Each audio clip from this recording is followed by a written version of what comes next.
You're All muted. right, let's get it started. So, hey everyone, my name is Fraser Cain. I'm the publisher of Universe Today, and this is your weekly space hangout for Friday, October 24th, 2014. We've got another just sort of quiet, small, intimate weekly space hangout this week, and this week I've got Ramin Skibba, who is our sort of our newest person joining the weekly space hangout team, and now gets to have the spotlight focused entirely on him, like a jet from a quasar, or maybe the death ray from a gamma ray burst. The That's a eye pretty of great way. Sauron pointed right at you. How's it going, Ramin? Pretty good. How are you? Awesome. So we've got a bunch of news. So for people who haven't sort of done this before, what we're going to do is we're going to go through a bunch of the big news stories, a couple of the big ones that Ramin's been watching this week, and then we've got a whole pile of other stories that are the good folks at the Weekly Space Hangout crew have been gathered together. So we're going to be talking about yesterday's partial solar eclipse. We're going to be talking about perhaps more evidence for inflation in the early universe, as well as dark matter, the crazy sunspot activity on the sun right now, a return mission to the moon, and a bunch of other topics. So if you want to get involved, you can use the Q&A app, which I hope I have made available to people this week. Yeah. So if you're watching this anywhere on the video, you can see it says like Fraser Cain is currently recording. You can interact with the community, something like that. And so just to show, I'm going to say hi to Elad Avron and Douglas Crandall and Tony Lynch and Bradley Mary and Muffy 1801 and Will Idoni and Yov Landsman and Lars Peter Hammer and Sev Dust Bunny. Wow, this is great. And so a lot of those names are very familiar, and if you want to participate in the community, I highly recommend you go to the Google Plus Space Community, and you can join the Google Plus WSH crew, the Weekly Space Hangout crew, and you can go there and you can interact with the rest of the crew, and these are the sort of the super fans of the show who every week are sort of talking about all the big space stories. And there's not a lot of people in this community, but they are super great and are really a great family. And I think the quality is so high. I highly recommend it, and you can get just sucked into the enthusiasm. All right, well, let's get cracking. So first story is let's talk about the eclipse yesterday. Yeah, the eclipse was pretty exciting. I mean, I didn't actually get out one of those. I didn't have an instrument for observing it myself, but some of my colleagues did. Yeah. Do you have any now, pictures of where are it? you located? I'm in San Diego. Yeah. So So you've it got was. nice. You Yeah. had nice clear skies there yesterday, didn't you? Yeah. So it was around 3 something in the afternoon. Yeah. Um, Yesterday. Yeah, and so I guess for people who weren't aware, it was only a partial solar eclipse, and it started sort of in the early afternoon, and it only took a chunk. I'm going to try and find a picture here so we can get a view of what it looked like. It only took a chunk out of the sun before A bite, if you will. a bite, yeah, a Pac-Man shaped chomp out of the sun before going. I didn't see it. I'm here on the west coast of Canada, and I don't think we have a sky. We just have this this white haze above us at all times.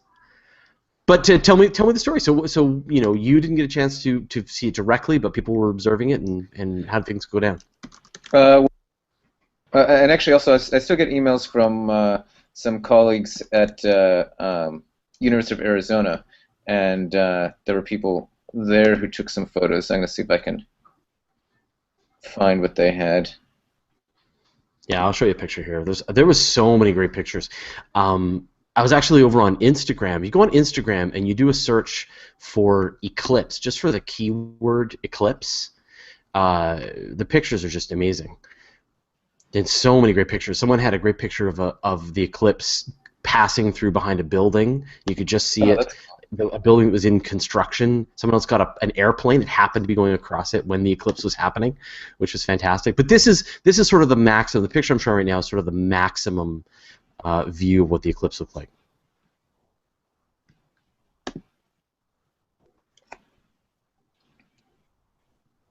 And there you have it. Yeah, and so this is just a preview, of course, for the big one that's going to be coming in 2017, which is going to be there's going to be a total solar eclipse that's going to be visible across pretty much the United States. There's going to be this path that's going to run from Portland to Nashville, and if you're anywhere near there, you're going to want to sort of make your way and be able to see the totality. Do you? That'd be pretty neat. Yeah. So I guess I should have looked at it yesterday, but the what are they called? The Lunar Planetary. Let me look at this thing. So Arizona, I was at the astronomy department before, but they have a planetary community too. That's separate, and they have, I guess, a live camera focused on the sun. So right now there's no eclipse. It just has this. It's a really cool picture, though. Anyway, if you go to lpl.arizona.edu, you can see some stuff there.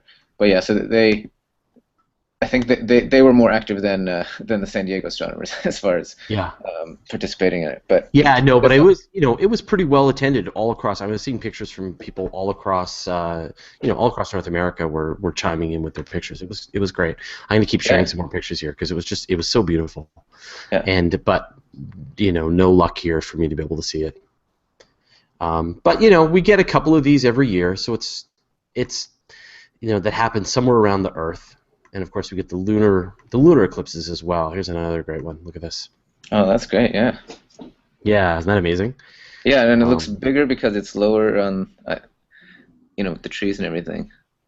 Yeah. Well, don't get sucked into the moon illusion.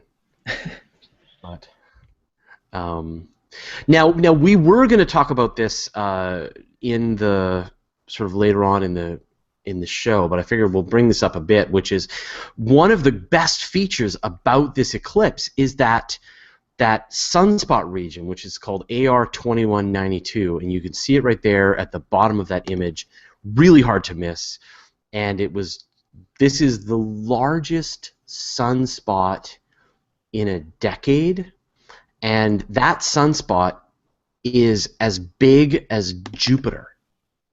That's pretty amazing. Yeah, and it is pointed right at us. And what's really amazing is in the last couple of days, that sunspot has been releasing M-class and X-class flares towards the sort of blasting out radiation. But they're not dangerous.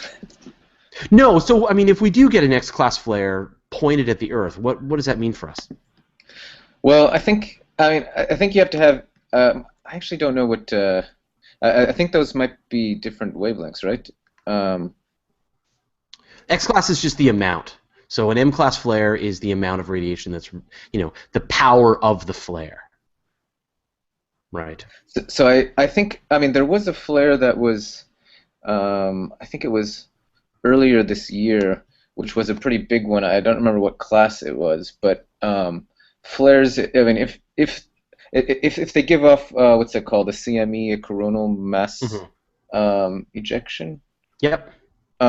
Those, so I guess if they are really strong and they are pointed directly at the Earth, then they can be potentially dangerous to, for example, to satellites or even to communication systems on Earth if it's powerful enough. The one that was earlier this year, it was detected by a telescope that was studying the sun and was designed to withstand the radiation. But basically, it narrowly missed the Earth. Had it come out at a different time, it could have wreaked havoc with our telecommunication systems. But I think this is much weaker radiation.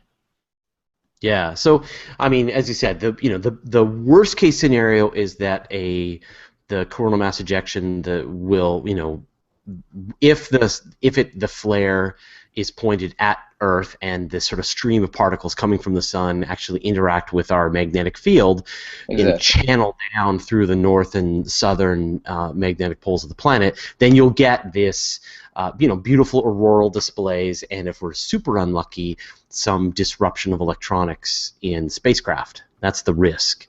And there was what was it? There was a power surge that happened in Quebec.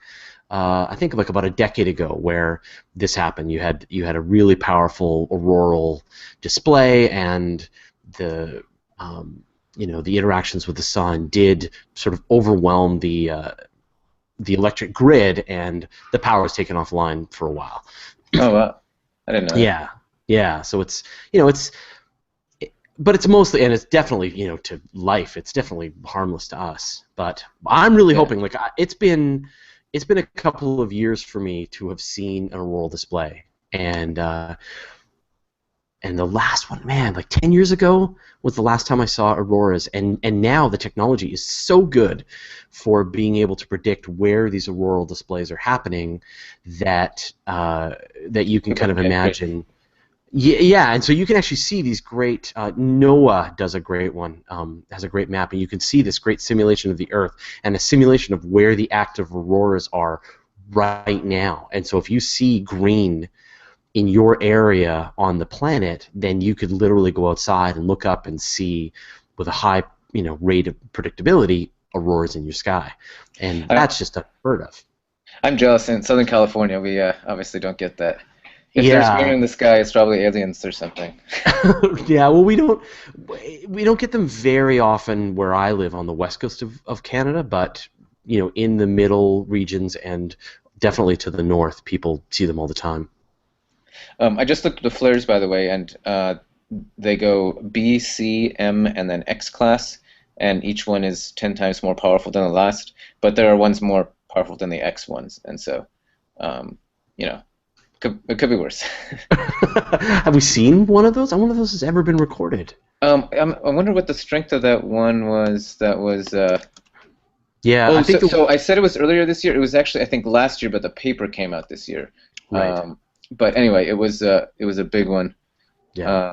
Let me see if I can find it real quick. Now, just to be clear, you are not a solar physicist. You That's are right. a cosmologist. So Yeah, an cosmologist. astrophysicist. Yeah, Yeah. I study galaxies, dark matter, and Yeah. yeah. So this is not my expertise, but yeah, if you look up, so there was a Physics Today article. Oh, so yeah, okay. So the solar storm took place in July 2012, and then there was um, a NASA, it's the NASA Stereo A spacecraft studied it. I'm trying to see what the strength is. Anyway, if you look up, a solar storm in 2012, you'll find it. I mean, Yeah. it was the biggest one that happened. So Elad Avron asks, do solar and lunar eclipses always come in tandem, or was this a coincidental double whammy? So Um, they do come in tandem, right? So what's going on is you've got the orbit of the moon is a little bit inclined compared to the orbit of the Earth, and the tilt of the Earth is inclined compared to the orbit of the sun. So if the moon was directly at zero, then you would get you would get eclipses, solar and lunar eclipses, every single time that the moon passes in front of the sun. But because it's a little bit off, you'll get the moon will be sort of a little bit higher and then a little bit less high, and then it'll do a partial eclipse, and then you'll get a total eclipse, and then you'll get another partial eclipse, visible from different spots of the Earth. And so they're absolutely connected. You get them in clusters. You get lunar eclipses and solar eclipses all around the same time. Oh, here we go. So someone asked in the Q&A app, and again, if you have any questions for us, what was the largest one that was ever found in 1859? Rich Hayward says in 1859 was the largest sunspot ever recorded. And in doing research for this story, The largest sunspot? yeah, because Okay. I don't know if they could detect the flares. That this is like the 31st. This is purely from memory, but I think it's the 31st largest sunspot. So this is big, but definitely not the biggest ever recorded. There's been way bigger ones, and in fact, we might be doing a story on Universe Today. We want to make a composite image of all of the big sunspots on the surface of the sun at the same time, so we can sort of see the size differences. That would be cool. Yeah, that would be really neat. I actually I think I just was looking up that solar flare that was a couple years ago, and they said that extreme space weather conditions such as the one of September of 1859 can even happen during a modest solar activity cycle. But now we're more vulnerable than obviously we were back in the 1850s. So people are definitely worried about affecting technological systems like the electric power grid. But I mean, the extreme ones that are like that are extremely rare. That's why people remember 1859. Yeah. But it could happen. People in NASA are studying this stuff. Yeah, absolutely. All right, well, let's move on. So now this is some exciting news. So we've been reporting on and off about this idea of inflation, which was this moment of rapid expansion in the early universe, and of course there was the Bicep 2 experiment that had turned up primordial gravitational waves in the cosmic microwave background, which was evidence for inflation, but then follow-up measurements said that in fact it was dust. But now maybe there's some more confirmation. Yeah, so I can on the Bicep 2 controversy, I actually saw a talk and participated in discussion the other day. The talk was by Mark Kamiankowski, who is an astrophysicist at Johns Hopkins. And so what happened was, as you said, in March, Bicep 2 had this detection, or rather that was when they announced it.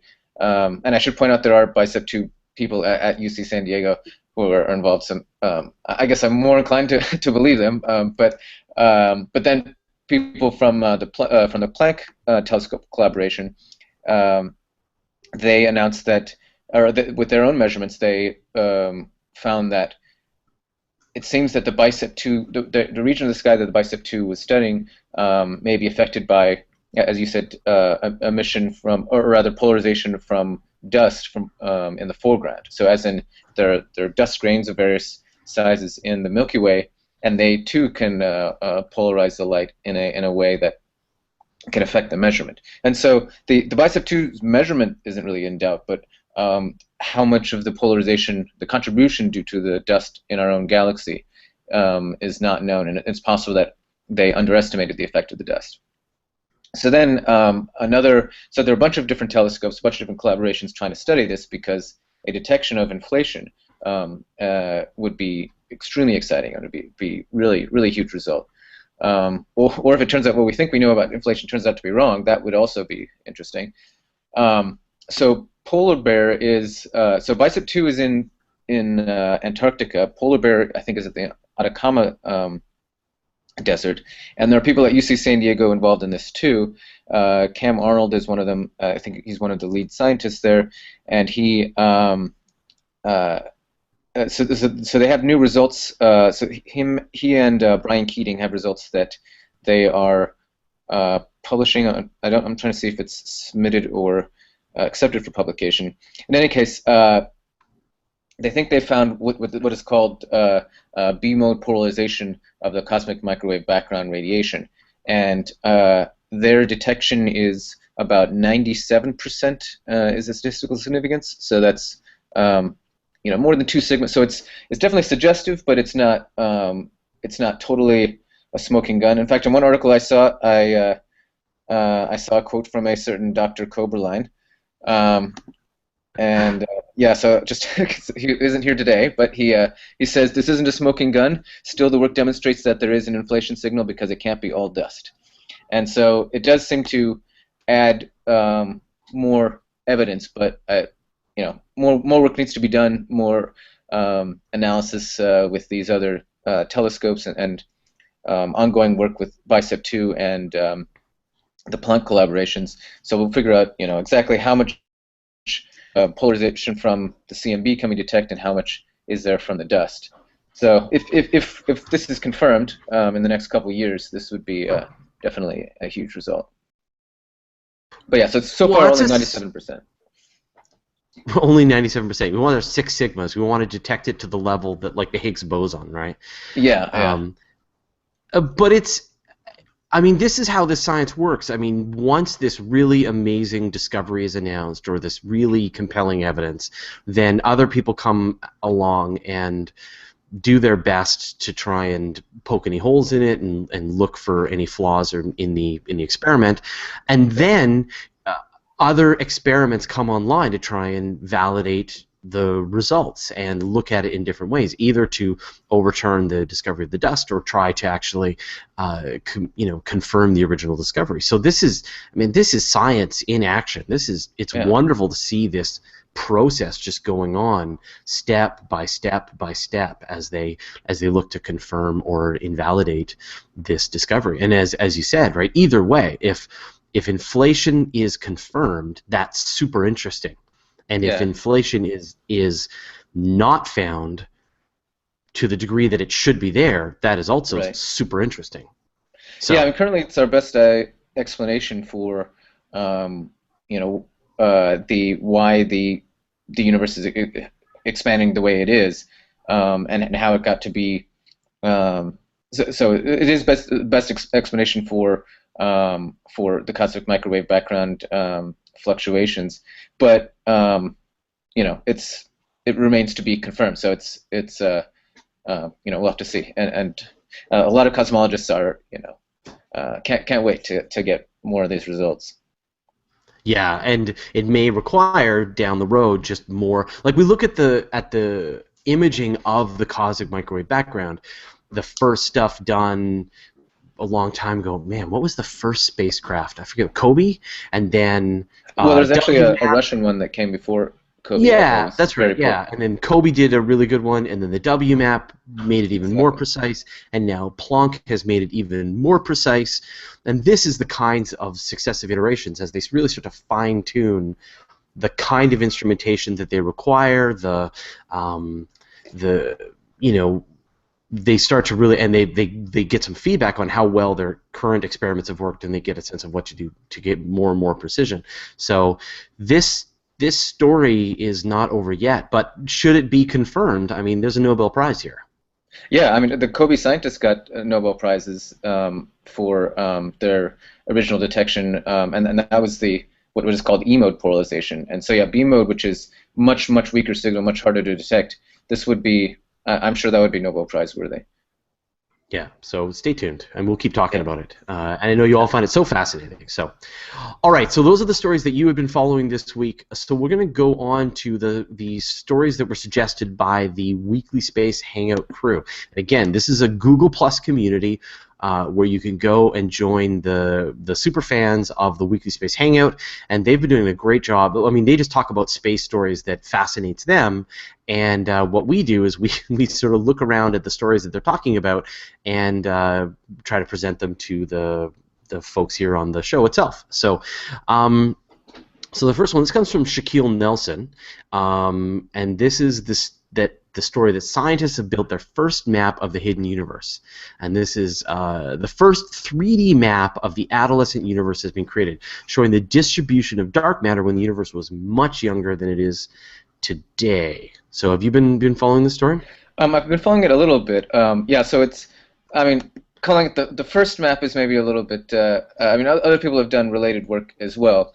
But also I'll point out that the lead scientist, Ki-Gan Lee, is a postdoctoral researcher at the Max Planck Institute for Astronomy in Heidelberg, which is where I worked actually as a postdoc back in 2006, 2009. But I think that was really before. Yeah. And it's a great place. Loved it there.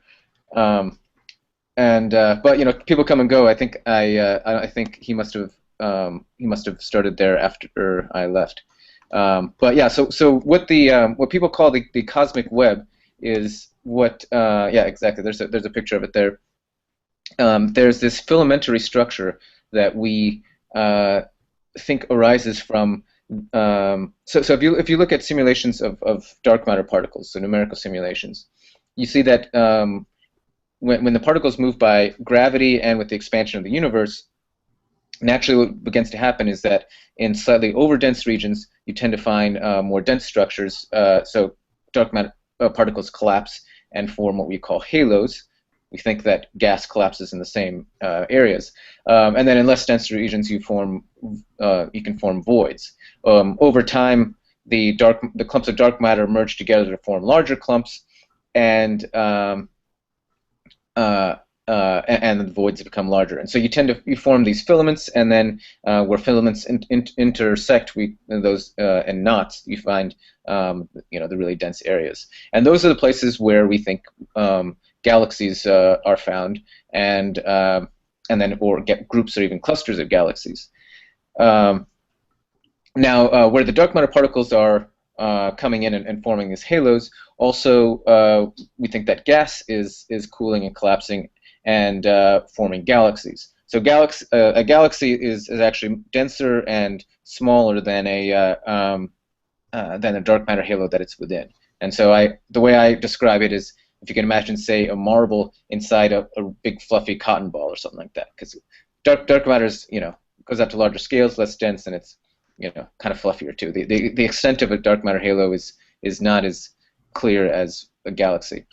So what they have done is there are different ways to try to probe this the structure of the universe, and what they're using is they're looking at the gas itself.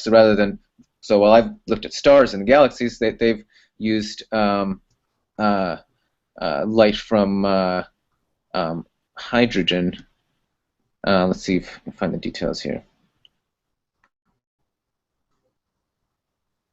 Yeah, so they use absorption features of the hydrogen, which tells you about the presence of gas in different regions. And so where there's gas, there will be galaxies, and generally star-forming galaxies. And so yeah, it tells you about the structure of the universe at that time. And so, yeah, go ahead. Well, I was going to say that, and so I mean, if I understand this correctly, right, that as we learn more and more about dark matter, and as we map out the regions of this dark matter and look back in time, the significance of dark matter, which is really the vast majority of the matter in the universe, plays a really significant role in the formation of the structures that we can see, the gas clouds, the galaxies, the galaxy clusters, that, as you said, they are these marbles within these huge cotton ball webs, and so a lot of the mysteries about how did these earliest galaxy structures form, how did we get the structures that we see today, a lot of it just comes down to what was the dark matter doing. Exactly, and so the way the amount of dark matter and the type of dark matter all affect the kind of structure that we see. So for example, the number of large structures and their clustering properties are determined by fluctuations in the cosmic microwave background, which we talked about before. Also, the matter density. So if dark matter is, say, if there's 5 times or 10 times as much dark matter as regular matter, then that will mean different kinds of structures. Also, if dark matter, we think dark matter is mostly cold dark matter, which means that the particles don't move as fast as what a warm dark matter particle might, like neutrinos. If dark matter is pretty warm or even hot, then it takes longer for structures to form, and therefore there will be fewer structures, fewer galaxies. And so just by looking at the large-scale structure, like these scientists have, can put constraints on, for example, how warm the dark matter could be, or how much warm dark matter could contribute to the dark matter particles. Right. So it's basically, especially this result combined with other results, give you the best constraints. Right. Awesome. All right, let's move on. So we get another one that I think is in your wheelhouse here, and this is right. So this is evidence. This is a report from Johns Hopkins University about how big black holes can block star formation. So astronomers have found evidence that supermassive black holes can spew out streams of particles that inhibit star formation in aging galaxies. Yeah, so this is also in my field. I think it was first proposed maybe around, I mean, maybe around 10 years ago, and maybe a couple years later. So people were trying to figure out, how do you form massive galaxies. And so if you look in these, they're called semi-analytic models of galaxy formation, for example. You the models follow the evolution of the dark matter halos, and they try to form realistic galaxies with realistic properties. But the problem is that basically the galaxies just keep growing, and it's because the gas keeps coming in, more stars keep forming, and then you have these really massive star-forming galaxies. But what we know is that there's a limit to how massive the galaxies can be, and how many of them there can be. And also the big massive galaxies today are pretty much not forming any stars, and so they can't be these blue star forming guys. And so something has to stop the star formation in these galaxies, and people weren't sure what. So one candidate is the black holes. So the black holes are complicated, and it's not clear exactly how much or to what extent they affect the stars within a galaxy. Also, black holes go through sort of two modes. One of them is, some people call it a quasar mode, and then a radio mode, where they give off radio frequency emitting particles. And so it was around in 2006 where some people said, we can reproduce this, we can explain the abundances of massive galaxies with feedback from radio mode feedback from black holes. And what that means is that there's energy coming out of the black hole is emitting an energy that heats up the surrounding gas and prevents it from cooling and forming new stars. And so, and in fact, it's possible it even blows out some gas. So as long as the gas stays sufficiently hot, or doesn't even remain in the galaxy, then it's going to stop the star formation.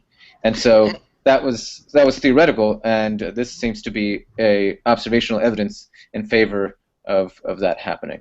But like I've heard that it's a mixed bag, right? That it can go the other way as well, which is that the outflows, the jets from these supermassive black holes, can potentially be one of the factors that causes these star-forming clouds to actually collapse and start to form stars as well. So it's it's complicated, and honestly, I'm not 100% sure about this myself. It's a controversial topic in the field.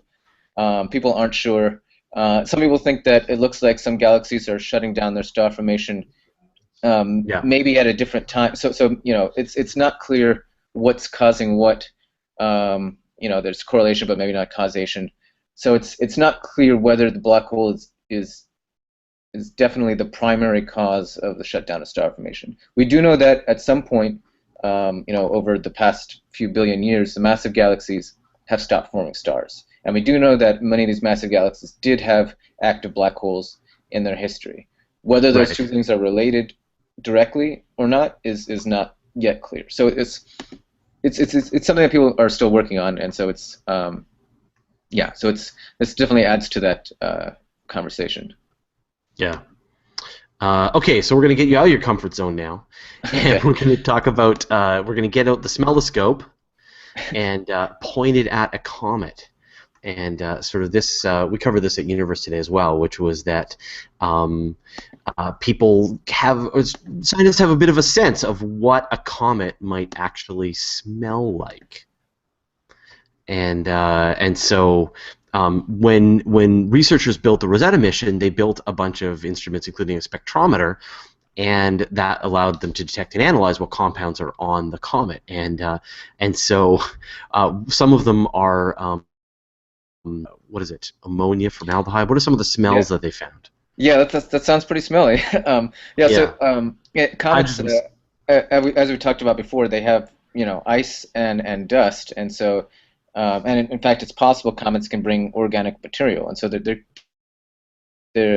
if they collide with the Earth, they collide with some planet, and so there could be all sorts of complex chemical compounds on them, and it's just hard to know for sure, and that's why we need these studies and these spectra. And so let's see, they have hydrogen. It says this one quote says, "It smells like a mix of rotten eggs, which comes from hydrogen sulfide, a whiff of horse stable from ammonia." Well, this is very descriptive, and the suffocating odor of formaldehyde. Right. So and a little bit of hydrogen cyanide. It's like a recipe for something not good. Yeah, and vinegar like sulfur dioxide and the sweet aromatic scent of carbon disulfide, and voila. So if you took a comet or a chunk of comet and you just sort of put it in the room with you, it would smell pretty bad. Yeah. So that comes from Tom Navy, by the way. Oh, and the previous story I forgot to mention, that came from Helga Bjorkog. But yeah, so that would be a terrible smell. So I think let's keep those comets out there in space where they belong. This detection of hydrogen sulfide, right? There's this great story that when astronomers first turned their spectroscopes on comets and realized that they had this hydrogen cyanide in their coma, this was known as a poison, and so there was all these great fears that when Halley's Comet passed close to the Earth, it was going to release large amounts of hydrogen cyanide into the atmosphere of the Earth, and it would cause mass poisoning. So there was this big panic about a pass of a comet to Earth because everyone was afraid that it was going to poison everybody. And this was like too much science too soon, because people had always seen comets as these harbingers of doom, that it would either be you were going to lose the war, or there was a plague or a pestilence coming, and then when scientists actually figured out that they have hydrogen cyanide in their atmosphere, that was a confirmation of this risk. And then it turns out, no, of course not. They're really far away, and it's a very low concentration, and the atmosphere protects us, and so on and so forth. Yeah. So it turns out they just stink. Okay, so let's move on. So this story comes also from Tom Navy, and this is the fact that, like, today, the Chinese launched a round-trip mission to the moon. So China just launched a robotic spacecraft on a return journey around the moon. The spacecraft will test out some of the technologies that will be used for future unmanned return landing on the moon. And this wasn't a big story. I didn't see a lot of people covering this, but no, me neither. It's really big news. I mean, it's yeah. I mean, assuming that it's successful, I mean, it sounds like they have a big program. A big mission planned for 2017 for a spacecraft to land on the moon and get samples, and so that would return them, right? I mean, yeah. the Chinese already landed a rover on the moon last year, and that was great. We had a great time with that, but that spacecraft is still there, on the moon. But the plan is to have this spacecraft actually collect some samples and then return them back to Earth. And, this would be great for for Chinese scientists, and also it does spur NASA and the European Space Agency. I talked to Representative Davis, who's who represents my district, and definitely Congress members are aware of the fact that the Chinese astronomers are making a lot of progress, and so NASA needs to we need to keep investing in NASA and keep our missions running as well. But yeah, this is pretty cool. And if you think about the fundamental technologies that are being involved to launch a spacecraft off the Earth, have it do a orbital insertion around the moon, deploy a lander, the lander roves around the moon, picks up some space rocks, returns to orbit, returns to Earth, that really sounds familiar to me. You know, like Yeah. this is clearly them building the prototype, the functionality of a human mission to the moon. Yeah, it's awesome. I mean, the Chinese have made great strides in the past, couple of decades. This is really impressive. Yeah, and I don't care who does it. Like, Yeah, yeah, it's great for science. yeah, I want to see humans return to the moon. I don't care what country they come from. Canada Yeah. Obviously would be the best, but apart if we can't go, I mean, we're sending Chris Hadfield. He'll totally do it. But yeah, if the Chinese want to land on the moon, that would be awesome. And Yeah, yeah, a little competition would be good. yeah. I mean, it helps get everyone going, and who knows, maybe later on there'll be a mission to Mars. Yeah. Okay, so let's talk about Siding Spring, and I didn't put this. Speaking of comets, Siding Spring made its closest approach to Mars. I didn't put this in the docket, but so that was Sunday morning, and the comet passed about 120,000 kilometers away from the surface of Mars. And so this is really special because astronomers had detected this comet last year, and this is a long period comet, one of these things that come out of the Oort cloud and then only make really one pass through the solar system, and then they don't come back again for millions of years. And so we've had close-up images of Halley's Comet and Stardust, and now obviously Rosetta. But these are all the short period comets, the ones that are just orbiting the sun like asteroids and planets, but we've never had reasonably close-up images to detect a long period comet. And the problem, of course, is they're moving super fast. They come out of nowhere. It would be incredibly difficult to have any kind of spacecraft that could catch up to one of these comets and take any kinds of images. But fortunately, amazing, this comet happens to make a close flyby of Mars, where we just happen to have 5 spacecraft, including the Mars Reconnaissance Orbiter, which has the highest resolution telescope, outside of Earth in the solar system, and it was able to direct its powerful gaze at the comet and take images. So we were. And India's, I was just going to say, India's Mars orbiter mission is there too, and NASA's Maven. It's pretty awesome that we just. Yeah, Mars yeah. Express.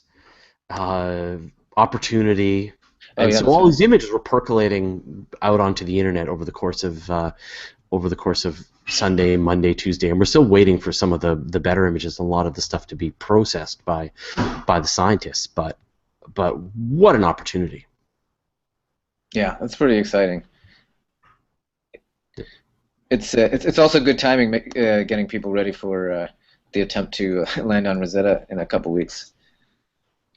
Yeah, I mean, it would be an amazing accomplishment if down the road, someone could actually come up with some kind of spacecraft that could actually catch up and land and analyze one of these pristine Oort cloud comets, because I'm sure it would look completely different than Rosetta, That's true. Yeah, I mean, Rosetta looks indistinguishable from an asteroid in a lot of pictures. Yeah, it looks more dusty than icy, actually. Yeah, exactly. So, but yeah, as you say, each comet could be different, and so I guess it's important to try to track them and take advantage of the opportunities when they're coming. Yeah. When they come by. Yeah, absolutely.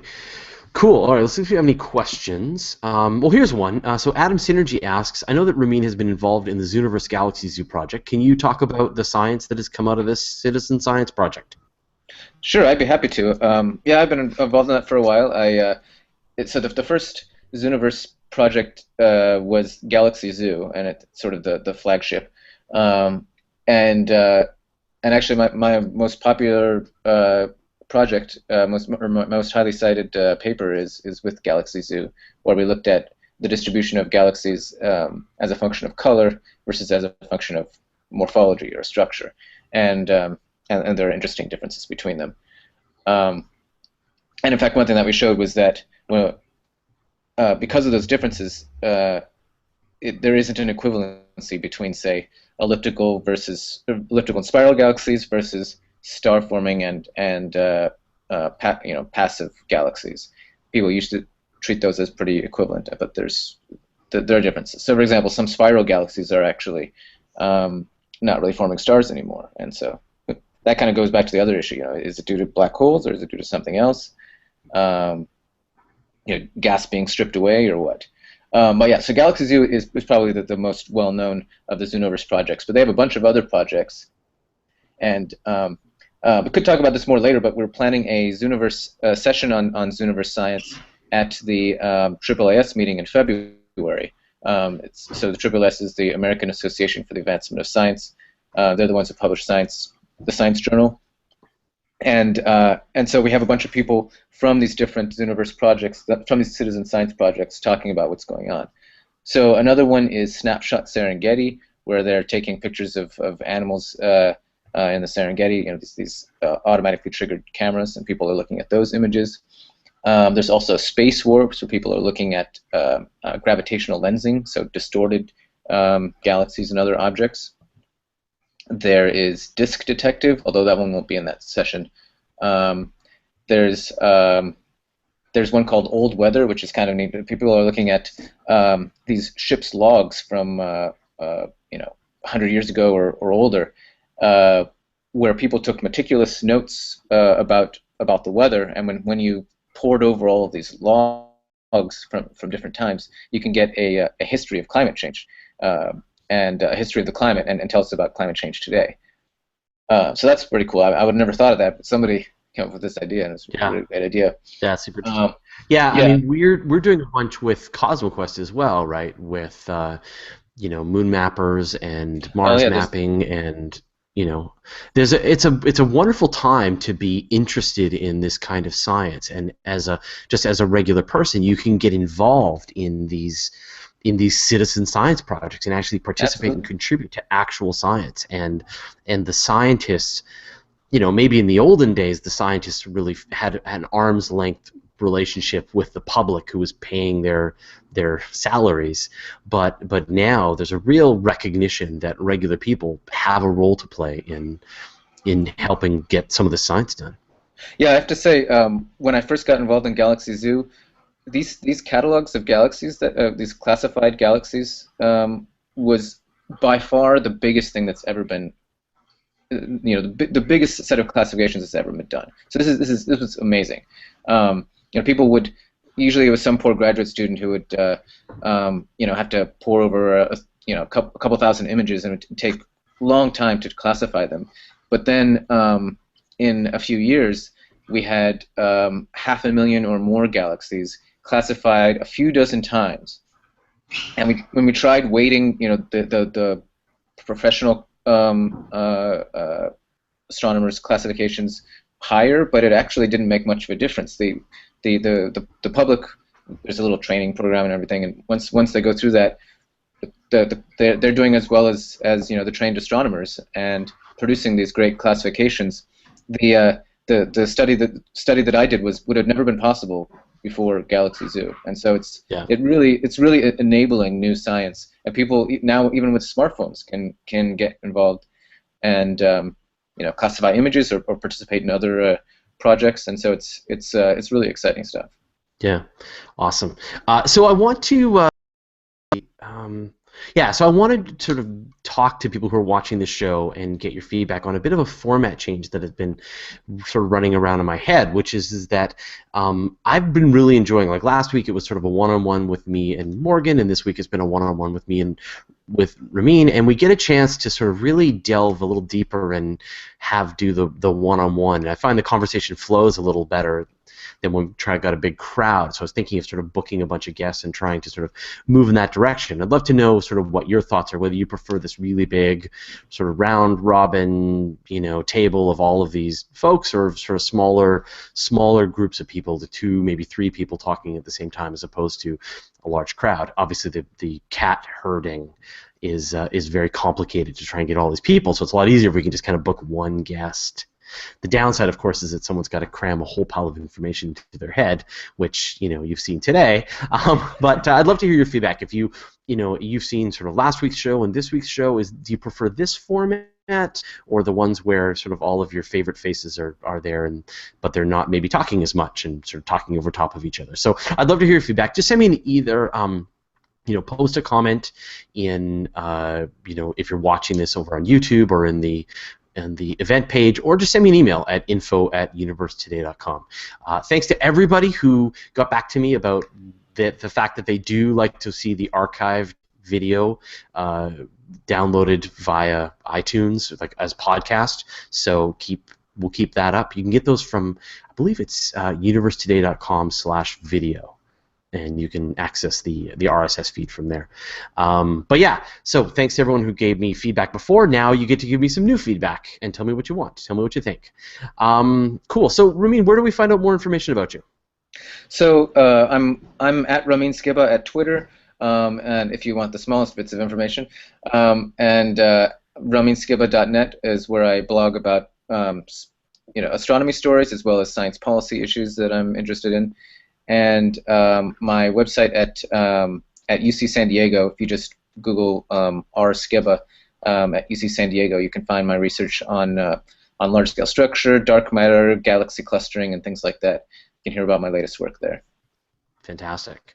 And once again, I'm Fraser Cain, publisher of Universe Today. Here's my Twitter handle right there, fcain. Follow it right now. I've been a lot more active on Twitter. I've been posting lots and lots of cool space news stories and pictures and stuff like that. So if you want, my opinion of the best and coolest stuff that I'm seeing all week long, you'll want to follow me on Twitter. And of course, we've been releasing tons of new videos on YouTube. We just released What Does a Black Hole Look Like on Monday, and Why Can We Never See the Big Bang, which is the one that we just did yesterday, and which is a really fascinating topic, and I really enjoy it. So check out our YouTube channel, subscribe there, and follow me on Twitter and Google Plus and everywhere and all the places. You should check out our Instagram feed too. We have a really cool Instagram feed for Universe Today. So anyway, enough shameless self-promotion. Thanks a lot, Ramin, for joining me this week, and my pleasure. Thanks for letting me put you on the spot and push you way out of your comfort zone and talk about robotic spacecraft and comets. So I really appreciate that. Yeah. All right, cool, and thanks everyone for watching. Another reminder, go check out the weekly Space Hangout crew Google Plus community right now. Join the family and share your love of space and astronomy with those folks there. And all right, we'll see you all next week.